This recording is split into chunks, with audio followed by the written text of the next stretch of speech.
Hello, hi guys. I didn't know panels were happening in the same room that I've been in the whole time. Oh yeah, you've not heard us screaming and hollering I back guess here? I've been really focused on just anyone who's in front of me at the That's table, and yeah, my husband jokes that sometimes when he's at shows with me, he'll like bring me food, but I won't notice until later, and I'll be like, "Where did this come from?" And then he's like, "Yeah," he's like, "I was bringing you stuff the whole time." I came to see you last night when things were dwindling down, but you were distracted by the puppy that was Yes. the little Oh puppy. my gosh. Oh my gosh. Yes, I love getting to see animals. If you're a dog person, that means you're a good person. Yes, I agree. Oh my gosh. I'm trying to take pictures of meeting every animal that I see at a convention, and at the end of the year, I'm going to be like, these are all the animals. Well, I there's met this year." snakes back there in the corner. Yeah. My goal, if I have time, is to go hang out with the snakes and also the tortoise, if it's still there. There's a good chance that they would bring them to you. I Sure. love that. Oh my I'll ask some gosh. questions. And then Speaking speaking of a of, puppy, hello puppy. Oh my gosh, amazing. so So many great animals. I want to start out with I'm sure you've talked about this a million times, so I'm sorry in advance, but there's a quote from you about one thing that drew me to becoming a voice actor was that I could go to work in my pajamas. Yes, correct. I'm a teacher, so I can't do that unless it's Spirit Week or something. But I'm like, that would be life goal. So do you really get to go to work in your pajamas? So, before the pandemic, no. I was always like, that was a lie, it turns out. I can't go to work in my pajamas because they'd be like, what's wrong with you? What are you doing here? But then, during COVID, we were doing everything from home. And so, yeah, I could just roll out of bed and be like, here I am. My camera doesn't work, sorry. So that's the only time I've been able to do that. But yeah, I really, when I was a child, I really thought it was just like, wow, you just get to, kind of roll in, and Christy Carlson Romano's the one that I saw an interview with who said she could go to work in her pajamas. So she Life died. goals. I think she could because she was like famous, so she could just show up and be like, here I am. But me, I had to be a professional. And part of what got you interested was you went to conventions yourself, you said, right? So what things were you a fan of at that time? So I really loved Fruits Basket. That was my first thing I understood was an anime, yeah. I went to an all-girls school from 7th to 12th grade, and I was very proud of the fact that I got like half of my grade into the Fruits Basket manga because I told my lunch table, I was like, I have a book that I want you all to read, but you have to promise to read it when I bring it in. You can't decide not to once you see it. And they were like, okay. And then I brought it in, and they were like, hey, this is a comic. And I was like, it's a manga, and you said that you would read it. And then they all loved it. And so in the hallways, I'd have girls being like, hey, do you have volume 17? Can you slip it to me in my bag? And I'd be like, yeah, I got you. Give it back to me in a week. And they'd be like, okay. So I was very proud of that. And I also really loved Ouran High School Host Club and Full Metal Alchemist. Those were like my big three that I knew. Other than Pokemon and Yu-Gi-Oh! Those I had watched since I was a kid, but I didn't really like think about them as anime, They were just on Saturday morning. And I was like, these are amazing. Loved Yu-Gi-Oh! Loved Pokemon so much. So those were my main ones that I knew. I had watched Dragon Ball Z with my dad when I was little, but like I didn't remember the plot at all because it would just be like a full month of Goku having the same fight, once a week. And so when I went to my first anime convention as a fan, my friend and I, we both, just on a whim, we were 18, we're like, we're grown-ups. We're gonna go to this anime convention we saw. She was the only person I knew that actually knew more than Fruits Basket.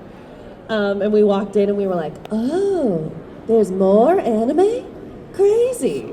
We were very overwhelmed. And it was Anime Expo that we stumbled into, which is like the biggest one in the country. We were very unprepared. We kept getting turned away from stuff because they were like, you had to line up for this like 3 hours ago. We were like, oh, is it popular? And they'd be like, yeah. And we'd be like, oh, okay. There was this one concert that was happening. It was like the only thing that we could get a ticket for a band called Morning Musume. I don't know if anyone knows who they are. Yeah. And so we, stupid, saw Morning Musume, thought it was a museum. Morning museum, and we were like, oh, maybe it's like art or something. So we were in line, and then there was this, we figured out that it was a concert by the time we got into the room. And there was this Japanese, news studio that was there, interviewing people. And I guess they were like, oh, two young girls, let's interview them. So they pulled us aside and they were like, oh, so are you so excited to see Morning Musume in the States? And we were like, yeah, we didn't know it was a band until like right now. We thought this was a museum. And then the host, she said something in Japanese to her cameraman, and then she goes, okay, thank you. And we were like, okay, bye. We were like, they're not going to use that. They didn't like that at all. But it was a great concert. We had a good time. How would you say that the industry has changed since you started to now? It's definitely more like mainstream, I guess. Like when I started, so I was a theater major in college after I decided I wanted to pursue this. I originally went to college for computer science and graphic design, thinking maybe I wanted to like make video games or something. I wanted to do something in this nerdy sphere, but I wasn't sure what. And then at Anime Expo, I saw an advertisement for a voice acting class. And I was like, that sounds like a thing I thought existed once when I saw Christy Carlson Romano talk about it. And then the teacher was Tony Oliver, who's directed a ton of the stuff I've been in. He directed like K-On! And Hunter x Hunter. He was Lupin and Lupin the Third. You know, he's great. And he was like, you should think about doing this for a career. And I was like, oh, okay. So I changed my major to theater, but I had to hide that I wanted to do voice acting because that's not real acting. You know, they were like, I remember one of my teachers one time, she was like, oh, the man who reads all the names at our graduation, he's a voice actor. And he's always like, yes, I'm a voice actor. And I was like, oh yeah, what a weirdo. And nowadays, my college will invite me back to like speak to the people in the theater department because half of them will be like, I specifically want to do voice acting. And I'm like, shh, are you allowed to say that? Is that okay? So it's so different in that regard. And now, you know, people can like major or minor specifically in voice acting at some schools, which is wild to me. It's crazy. So that's different. It's also because of that more competitive, you know, because now more people are like, no, it's a thing. And also because of COVID, now it's a lot easier for people to have home studios because we all figured out how to record from home. So that makes it completely different. I used to only go into studios to record. Now I say I do like 30% from home, which is nice. And so it's just grown a lot. It's not as niche. When I got into it, I kind of chose voiceover specifically, partly because I love cartoons and video games and anime, and partly because I was like, well, I don't want to be like famous, so no one will know who I am. And now here I am on a stage talking to all of you, so that didn't work out the way I thought it would. So, you know, it's totally different, but at the same time, the base of it is the same, you know, acting. If you've been in these panels with us the past couple of days, there's this recurring theme of talking about theater. And it's not just because I have the background in theater that I want to talk about it, but it's very relevant. So if you could tell us, how did your background in theater help prepare you for the work that you do today? Oh, I mean, it's so invaluable. I mean, theater taught me the basics of like acting, of understanding scripts, being able to analyze scripts really quickly, which is really important in voiceover because I don't know if you guys know this, we generally don't see the scripts ahead of time, especially for anime. So when you walk in, it's the first time you're ever seeing the words to a scene, and they go, okay, we'll watch the scene once in Japanese, or even just these few seconds where your line is in Japanese, and then go. So you have to be able to watch what's happening on the TV and be reading the words for the first time, analyzing what's happening, and then be like, okay, how do I say this? Okay, what's the character thinking right now? Okay, bah! And then usually it's just like one or two takes and you move on. And so learning script analysis was like really, really important. You know, I also did in theater, you know, we had to do vocal classes and kind of strengthen your voice and take care of your voice. I still use those warm-ups every time I'm gonna go into a session. And, you know, being able to take direction and just like understand my strengths as an actor, understand characters and all that kind of thing. So I think theater is like so important. It's also for projection, even though you're in front of a microphone, you do still have to project, you know, when you're in the booth. And a lot of directors, I'll be in there and they'll go, you have theater training. And I'll go, yeah. And they'll go, yeah, I can tell because you're so good at projection. It's great. We don't have to turn the gain up at all. And I'm like, you're welcome. So yeah, it's just, you know, it is voice acting is a very specific type of acting that you do need specific training for, I think. But at the end of the day, all acting has the same base, right? And so being able to understand those same basics is really important, I think, no matter what genre you want to get into. I've learned a lot this weekend about the fact that sometimes when you go in to voice a new character, you don't know what the character looks like until everybody else knows. Like, here it is. Wow, okay. How often have you voiced a character in your mind? Okay, probably she looks something like this, and then you see this character and it's totally different. A lot, especially for video games, because a lot of times they don't have the art like done at all, and they'll be like, "This is maybe what the concept of her is gonna look like," and I'm like, "Okay," and then the game comes out, and I'm like, "Who? What? What's happening?" Is that me? Yeah, I remember specifically. I played Sadira in Killer Instinct long ago. It was one of my earlier things. And they didn't show me the character. They didn't even tell me the name of the game I was doing because it was like a secret. So I just knew I was in some fighting game. And the trailer for it came out, and my husband was like excited about Killer Instinct. He was watching the Sadira trailer, and he was like, "Is this you?" And I was like, "No, I'm not in Killer Instinct. That's crazy. Who's this?" And then I watched the trailer, and I was like, "Oh yeah, I think that is me. Crazy. Oh, whoa, she looks cool. I didn't know this at all." So yeah, it happens a lot. With anime, thankfully, we get to see what we're getting into right at the beginning because we're doing it to picture.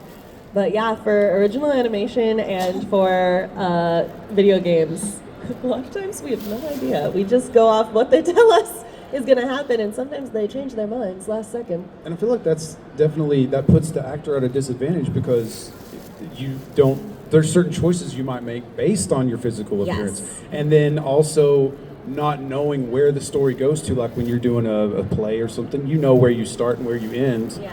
And you're just sort of filling in when you're doing the voiceover stuff. Yes, it is very, I think improv training is really helpful for voice acting because you need to be able to kind of just go with the flow and like pivot.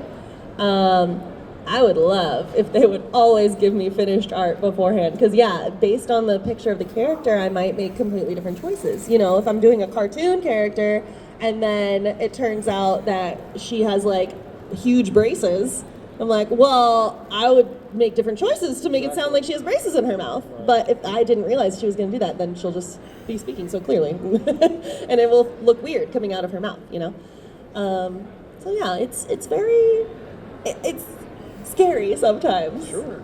And, you know, also I want to make sure that I'm not taking roles away from people, you know, that are more appropriate for a character, you know? And so one of the big fears is that you'll record a character and then they'll be like, but what if this character was a different race than you? And I go, don't, please, no. Huh. Thankfully, nowadays they don't really do that often, thank goodness. But it did happen back in the day and it was upsetting. So, yeah. And you've been able to do so many things, but what is a fandom that you have not been a part of that you would like to be a part of one day? Ooh, I used to say Pokemon, and now I'm in Pokemon, so hooray. I would love to be in Yu-Gi-Oh! I was so close to being in Yu-Gi-Oh! This is a little insider info for you guys. But like 15 years ago, Yu-Gi-Oh! Zaxel was coming out, and there were actually 2 versions that were being made.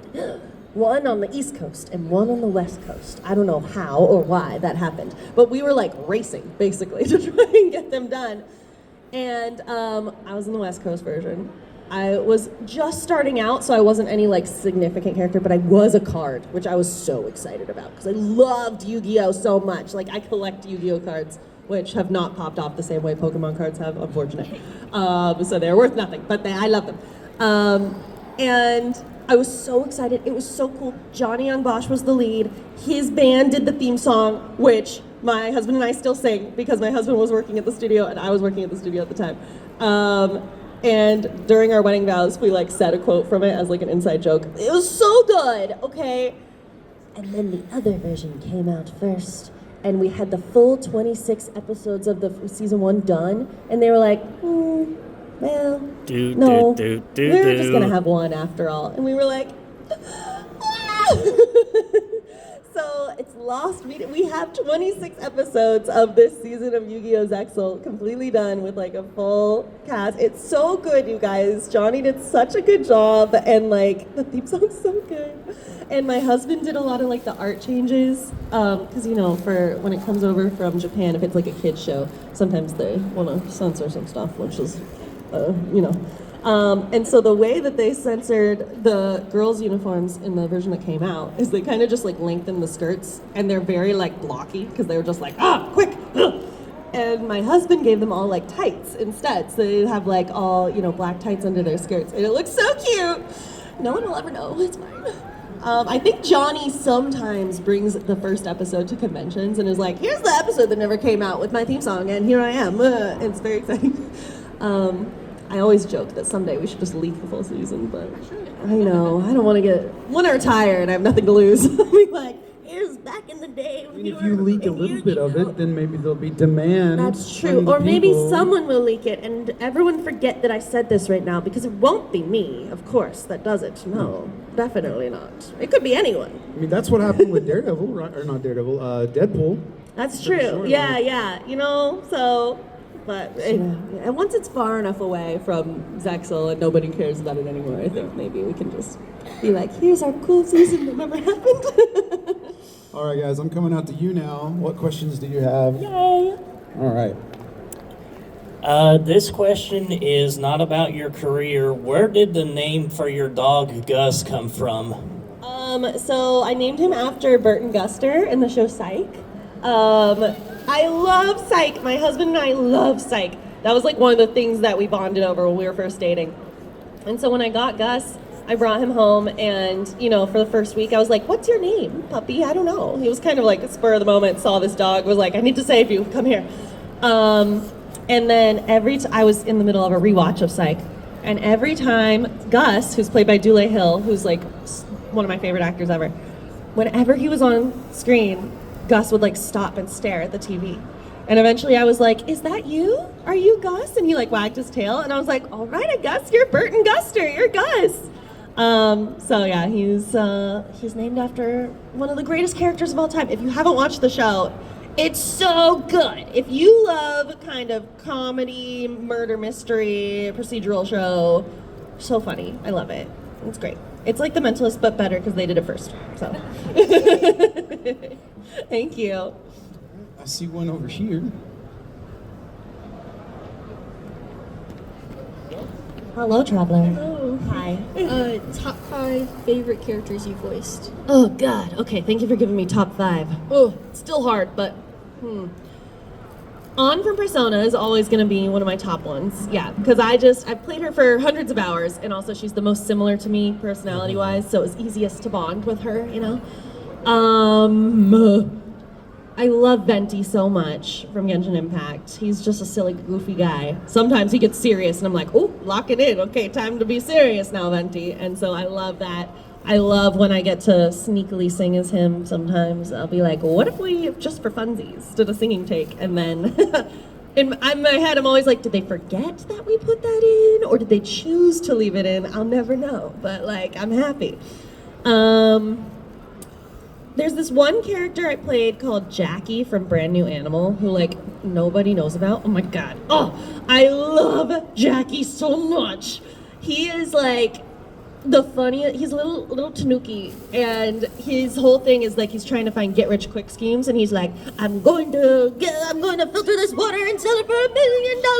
Do-do-do-do. And he's so funny. I had so much fun in those sessions. Nobody knows about it, and I'm like, oh God, okay, you know, good. See, you've got taste. I love it. Yes, amazing. Yeah, we got some taste going on in this corner right here. So that's a really fun one. I love Haley Ann from Yokai Watch. She's, again, so funny. I really like getting to play characters that are like silly and a little bratty. And her whole thing was that she really wanted to meet an alien. And so every time she met a yokai, which to any other child would be like the coolest thing ever, she's like, ugh, another yokai? Gross. You're not an alien. Ugh, get out of here. And then she and her yokai partner would they had like a kind of detective agency.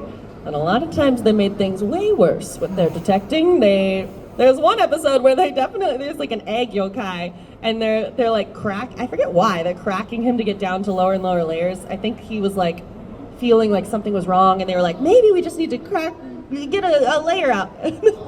They kill him because eventually there's no more layers. And at the end of the episode, they're like, let's never speak of this again. And I'm like, this is crazy. I love it. So she's really fun. And then I guess going back to maybe a more popular character, I really love Kurapika from Hunter x Hunter. I want to finish his story someday so much. The show kind of like, it has 120 something episodes and it just kind of ends because they were like, the manga's still being made. So eventually we'll animate more. And then 20 years went by. And now finally the manga's starting up again. And I'm like, we can still do it. We're ready. We got this. Don't take another 20 years and then be like, oh, you're old. Get out of here. Oh, please. So I really want to finish his story and just have him live a happy life eventually. But that was we'll say that's my top 5 for this moment in time, but I'm not positive. Listen, I've been really lucky to play so many characters that I love, so that was really hard. Thank you. Have you ever changed your interpretation of a character in the middle of the process? Oh, sometimes you get to know a character. So like if you go back and watch early episodes of like, especially an American animated show, original animation, you might notice that the characters sound different. Like one of my favorite cartoons from when I was growing up was Teen Titans. And if you watch the first few episodes, like Raven and Beast Boy in particular sound like really different. Because they were still getting to know the character, and kind of like settling in and figuring out what they should sound like when they're showing certain emotions and all that. And so it happens less in anime because we're doing our own thing, but we are trying to match a little bit of what the Japanese is doing. But still, I think if you go back, like in Seven Deadly Sins for Elizabeth, I started out really high-pitched for her, very, very high-pitched. That show, we recorded it for many years. Naturally, your voice gets lower as you age. I also was recording Beyblade during that process, and it knocked out my highest octave. So on one of the later seasons, I was like, what if she was slightly less high? And they were like, Max Middleman said the same thing, because he was playing King, and he was like, he's so high, can I be a little less? Thankfully, the Japanese actors, I think, were going through similar things, because they sounded a little lower as the seasons went on. So for me, for Elizabeth, I decided the reason she was sounding a little lower was because she was, a little more naive and like didn't know what was happening at the beginning, and she was just like, oh no, I'm a princess, ah. And then as she comes into her own and realizes she's a goddess, she starts having a little more authority. So she's still high pitched, but it's a little bit more in the like Shinobu range of high pitch, instead of dog whistle high pitch. Sometimes. But I prefer to know what's going on with the character from the start. That doesn't get to happen in anime these days. We're thrown into the deep end, and they're like, hopefully your character's not like a serial killer, but we don't know for sure, so who knows? Yeah. Who else has a question? Right here. Shinobu. Okay, if you were able to take one character that you voice and bring them into real life to like be your bestie, who would it be? But only one person. Oh no! Oh God. My instinct is on because we're so similar, but maybe we're too similar. Maybe we would get annoyed with each other. I don't know. Yeah. So maybe Venti, because I feel like, first of all, he would teach me how to use the wind and glide around, which sounds awesome. That's like, I want to fly. Dreams where I'm flying are my favorites. Also, I feel like he's, he would sing me some great songs. I don't drink that much, but, if I did want to go out to drink, he'd be a great drinking buddy. I'd always feel safe with him because he's, a god. I'd be like, you got this, short king, cool. Protect me from all the weird bar people. So yeah, I think maybe Venti is the choice. Yeah, thank you. Was anyone here for the One Piece panel yesterday? Because, okay, I haven't used this yet. Someone asked this question, it was the greatest question ever.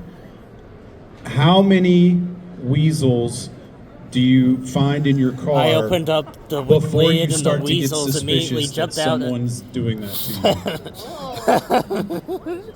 I opened up the lid. Oh, if you'd stopped at suspicious, I would have been like 1. But then suspicious that someone's doing it to you. I think 3. Because I think 1, I'd be like, that's crazy. I didn't even know weasels lived in California. And then 2, I'd be like, well, maybe they're mates, you know, they're together.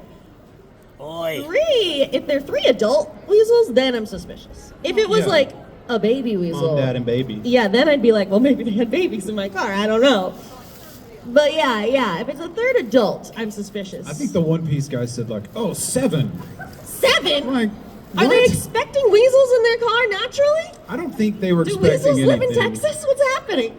They'd never probably thought about that question. I know, but I think the 3rd adult weasel, I'm suspicious that this is a prank. Yeah. But then I'm like, who would do this? I only know one friend who would do it, but he's currently in China for a couple of years, so I'm like, I don't think it's him.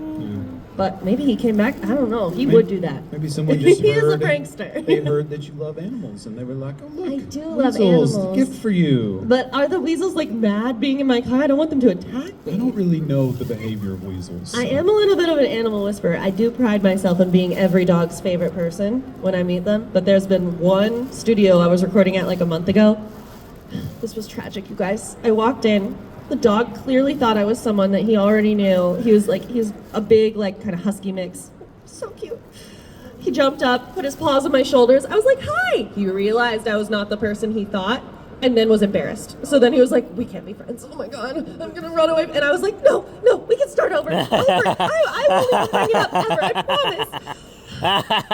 So that's the only dog that's not my best friend, and I'm so sad about it. I'm gonna win that dog over someday. I swear. All right, who else has a question for Erika?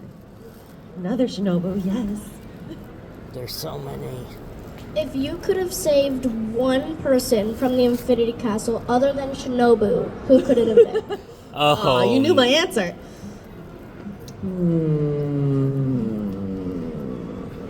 Okay, well, everyone else.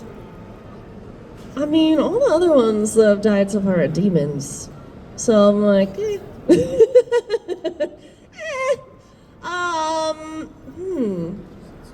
I don't know, because I don't want to give spoilers for the rest of the Infinity Castle, you know?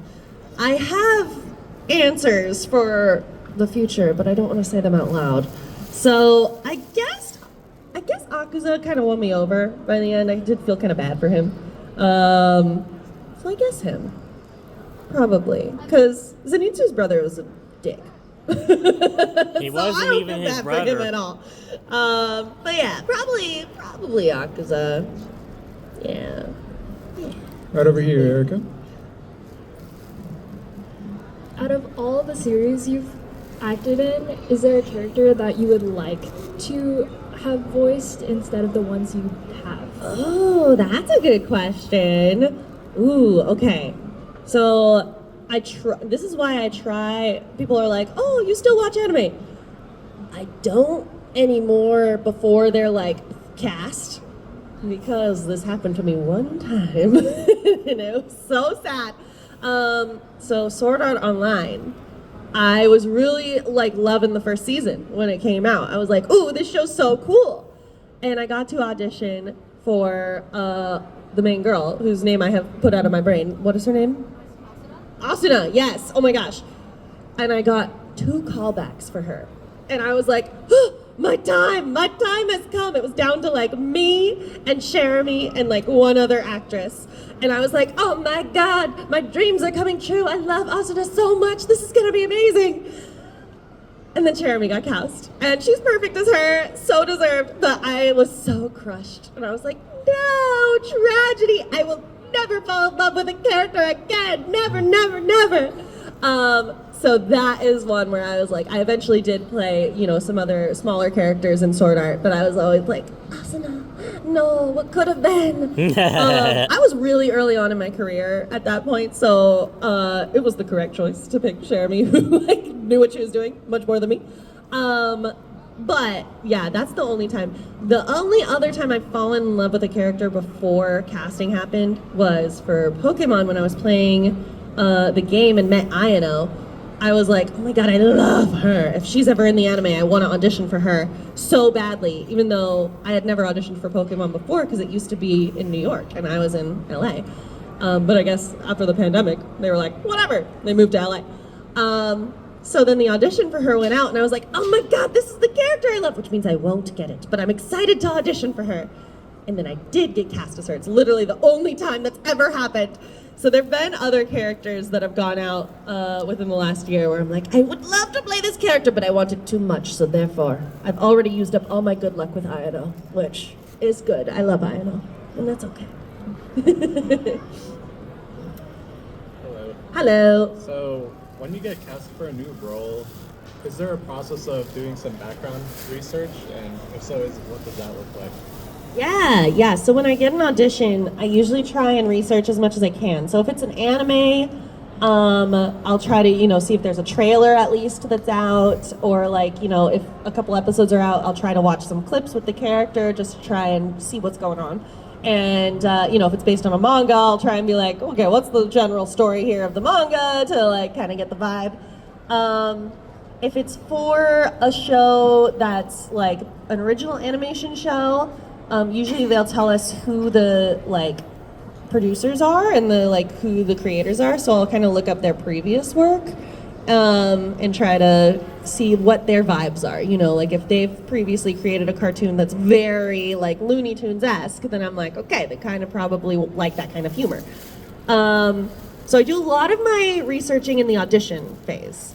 And then once I get cast, I really rely on the director to kind of guide me, because I'm like, okay, I generally know what's going on.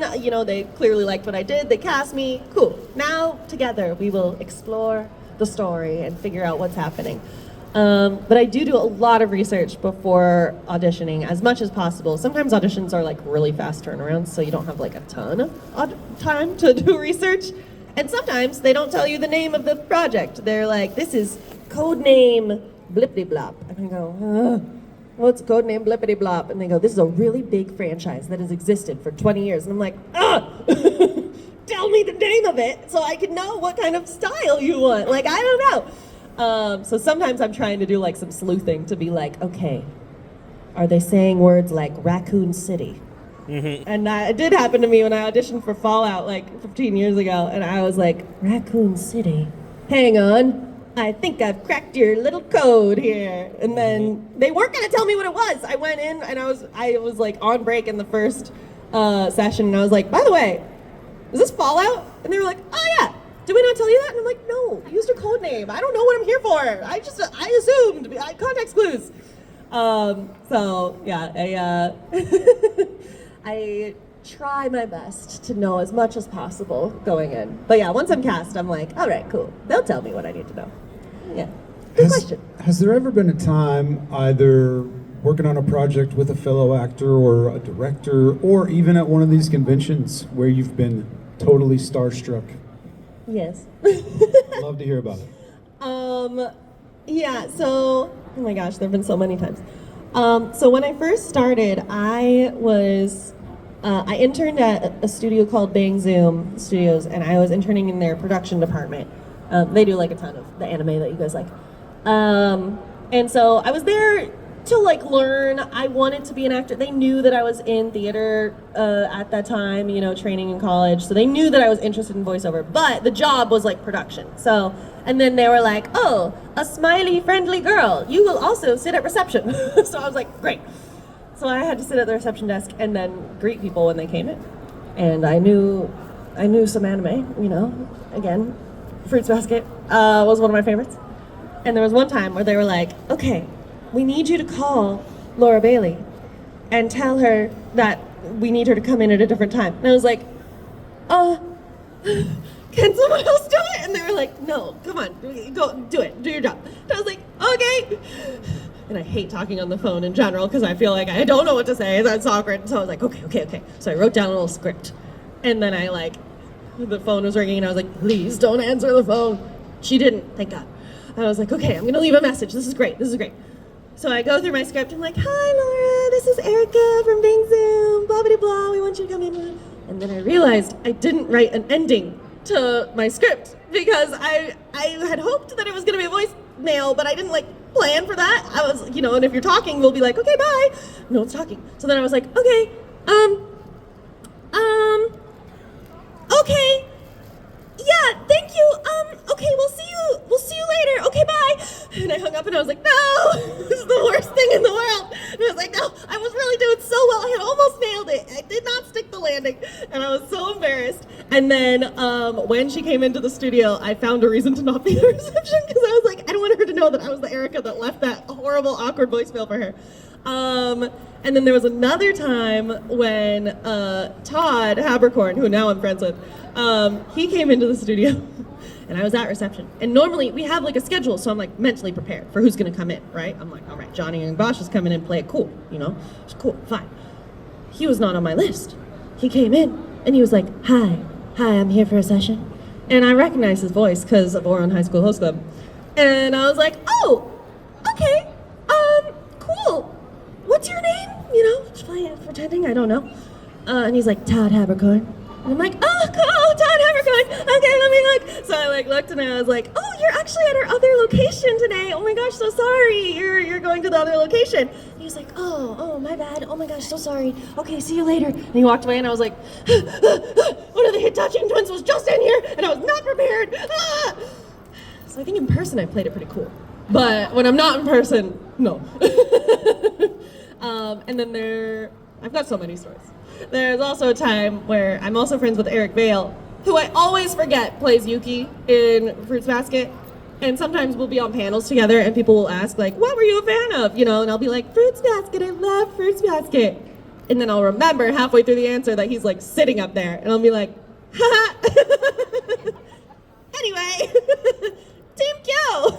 No offense. But yeah, it's on the inside. I'm a nerd. I get too nervous to introduce myself to people in the green room. So there have been people I've seen in the green room that I'm like, oh my gosh, so cool. I sat across from the actor that plays Daredevil in the show, and Charlie Cox? Yes, yeah. And we were both eating lunch at the same table, but I was too scared to say anything. And then the actor that plays Fisk came over, and he was like, look, somebody gave me an action figure of myself. And they were like playing with this action figure, and I was like, this is so cool and wholesome. I'm just gonna sit here, and this is like really cool. But yeah, I know, I'm nervous. If they introduce themselves to me, I'm like, I'm such a fan. It's really cool to meet you. But if not, I'm like, I'm not here. Don't look at me. All right, we got time for one more good question. Right here. All right, no pressure. Make it good. Out of all the characters that you have played, is there one that you feel you did not do justice? That's a great question. Oh my gosh, yes. Some of my first characters, like early on, I'm like, ooh, I was not ready for that. In particular, there's this one character called Aisha from the game Atelier Aisha. She's the lead. Very exciting. Oh my god, so cool. The biggest role I'd had up to that point, And I was very nervous. I think mostly, I mean, I haven't gone back and listened to my performance in a long time because of this story I'm about to tell. Mostly, I think it was okay. She was very soft, cute sounding girl. Like, oh, Aisha, she's like, an alchemist or whatever. I don't really remember. I played the game just so I could make her jump and be like, that's me. But so she had to say her own name a couple of times, and I think her last name is pronounced Altugel. So it's like Altgu Tugel. And I kept not seeing the L. So I sometimes would say like Atugel instead of Altugel. They didn't catch it one time. And so in the game, I say my name wrong. And that has haunted me for 15 years. Haunted. Yeah, I'm very haunted by this because I saw a video about, it was like a niche game, so like not a ton of people played it, but some people did. So there was like a video that somebody made being like, Aisha saying her own name wrong. She says her name multiple ways in the game, and I was like, oh no, I did say my own name wrong. Shame on my family, I hate this. So that's the I would if I ever got to redo Aisha, I think I would be much better at saying my own name for sure. Yeah, I don't know how it was missed. It was a little my fault, but also a little bit everyone else's fault. That somebody should have caught that. You know, they go through a lot. That's what QCing is for, right? Like, come on, it's only half my fault, I think. But yeah, that one haunts me. And the first time I ever heard my voice in an anime was for K-On! I played just like a student, you know, in the background. And I remember when I first heard it, I was like, oh my god. Everyone else sounds like an anime character, and I just sound like me. Everyone's gonna know that I'm an imposter, that I just wandered into the booth, and I'm just like a human, and that shouldn't be there, and everyone's gonna I had like 2 lines. Nobody said anything, obviously, but I had a real existential crisis. But yeah, you know, I think my goal is to keep improving and learning as an actor, and so there's, you know, as I keep improving and learning, I hope that I constantly will listen to my old roles and be like, oh, I think if I played that role now, I would make different choices, and like it might be a little more, you know, intimate at this part, a little cooler, you know, because I don't ever want to get to the point where I'm like, I know everything, and I've been great for 25 years, because then that's lame. I don't think that's true. So yeah. Thank you. Good question. All right, Erika, what do you have on the horizon that you can tell us about that we should know and look forward to? Okay, I am gonna be releasing a physical CD version of my album that I released last year. Yeah, so that should be happening sometime soon. I'm also gonna be releasing like T-shirts for it and stuff. So if you like any of the songs, keep an eye out for that. I'm also gonna be making a music video for STFU. So if you like that song. Everything else is a secret. I can only talk about my own things because I can make the rules on when I can talk about those. I am in a really exciting project that I think will be announced hopefully soon. We did the trailer a while ago, so any day now there could be some cool thing that's going to be announced, and I'm really excited about it. So I hope when it's announced, you guys will check it out. Yeah. All right, ladies and gentlemen, let's hear it for her and go see her at her table today. Yay. Show her some love. Guys, I'm gonna take a lunch break, and then after that I'll be there until they kick me out. So thank you guys. Thank you, Erika. Thank you, bye. All right.